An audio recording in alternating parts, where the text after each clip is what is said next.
traktöristlər məni zor tutmuşdu. Həqiqi deyirəm. Və mən bezdim. Deyirsən ki, ged oran şumla, gedir şumluyur. Gəlir, çiftə danışır 70 manata, gəlir deyir, yox 100 manatdan verərsən. Bir dənə yaxşı texnika almaq yaxşıdır öz istədiyiniz, yoxsa bir 2 sezon qəşəng məhsul götürmək? Əgər yaxşı texnika yoxsa, orada heç bir nəticə əldə eləmək olmaz. Məncə belədir. Öz əlin, öz başın. Mənim yerim bugün şumlanmalıdır. Yaxud da səpinim getməlidir. Yaxud da köbrə səpilməlidir. Yaxud da dərmanlam getməlidir. Bu əməliyyatlar hamısı öz üzərimdədir. Heç kimin asılılığım olmur.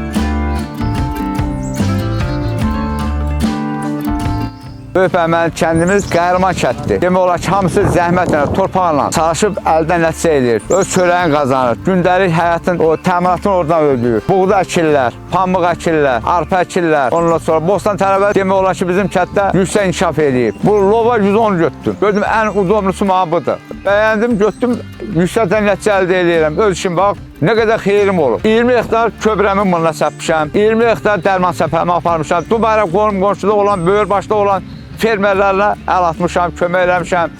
Həm özümü iqtisadi cəhətdən təminatımı ödəmişəm. Bu sahədə uğur qazanmaq üçün birinci texnikan olmalıdır. Yaxşı texnikan olmalıdır. Universal texnikan olmalıdır. Sərişləri mütəxəssis olmalıdır. Həm torpaq üzrə, həm texnika üzrə.